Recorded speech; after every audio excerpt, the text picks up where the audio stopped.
En algunos casos de desapariciones, lo más inquietante no es que alguien desaparezca, sino que algo de esa persona sigue ahí, como si no hubiera terminado de irse del todo. El caso de Ethan Cole empezó como algo pequeño, nada que, al principio, pareciera fuera de lo normal. Ethan tenía 31 años.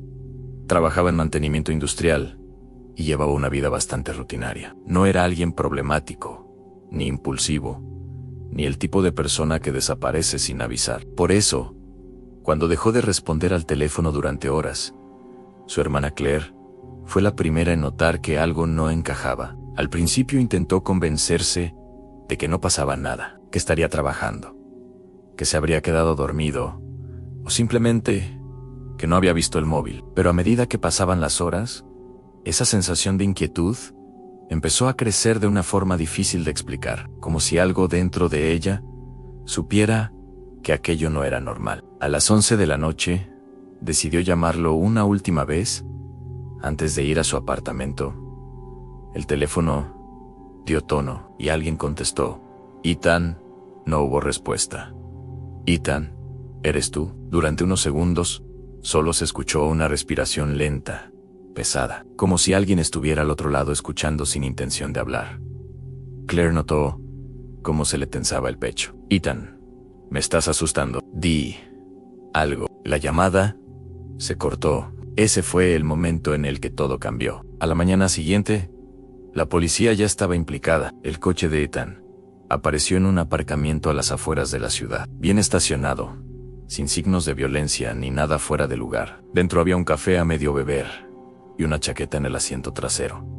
No había señales de lucha. Todo indicaba que había salido del coche por su propio pie, pero esa no estaba. Y su móvil tampoco. Al principio, la investigación siguió el camino habitual: desaparición voluntaria, estrés, problemas personales. Pero Claire no aceptó ninguna de esas explicaciones. Ella conocía a su hermano, sabía cómo hablaba, cómo actuaba, cómo pensaba, y sabía que aquello no encajaba con él.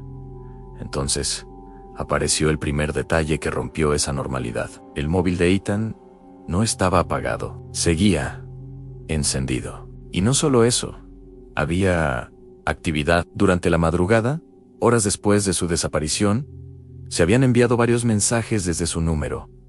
No eran largos, ni personales, eran frases cortas, frías, casi mecánicas, como si alguien estuviera cumpliendo una función. Todo está hecho, ya no hay problema. La policía intentó buscar explicaciones técnicas, fallos del sistema, envíos programados, cualquier cosa que hiciera aquello menos inquietante, pero no encajaba, porque después de los mensajes, hubo una llamada,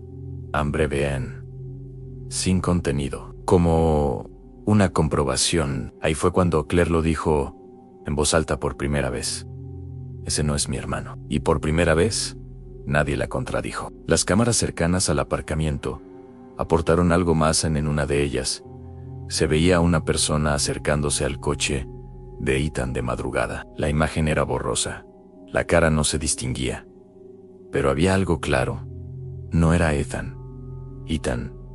La figura se detenía junto al coche, miraba alrededor y luego desaparecía del plano. Nunca se vio a Ethan salir, nunca se vio a esa persona marcharse. Era como si, en ese punto, algo se hubiera roto. Durante los días siguientes, el móvil siguió activo. No constantemente, no de forma evidente, pero lo suficiente como para confirmar que alguien lo llevaba consigo. Se conectaba a distintas zonas de la ciudad.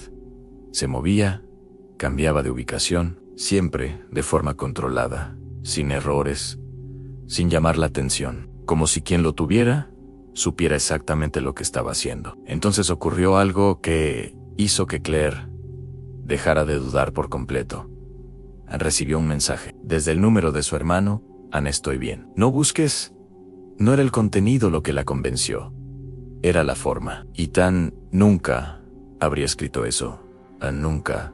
Era demasiado frío, demasiado impersonal, demasiado incorrecto.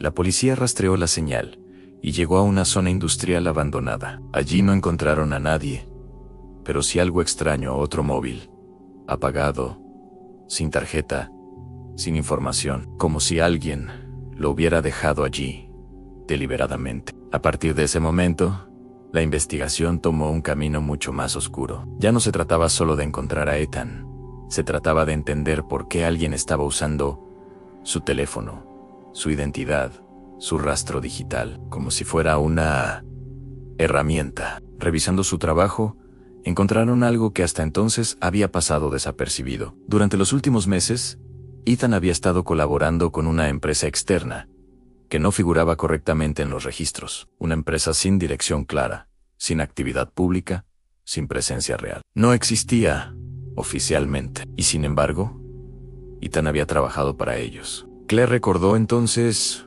una conversación que había tenido con él semanas antes. Una frase que en su momento no le dio importancia. Si algún día dejó de contestar, no te fíes. En ese momento, todo cobró sentido. La investigación llevó a un almacén abandonado, un lugar vacío por fuera, pero con señales de uso reciente en el interior. Allí encontraron herramientas, equipos y varios teléfonos, todos distintos, todos apagados, todos sin datos visibles, pero todos habían estado activos. Como el de Ethan, no encontraron a su hermano, ni rastro ni cuerpo, nada.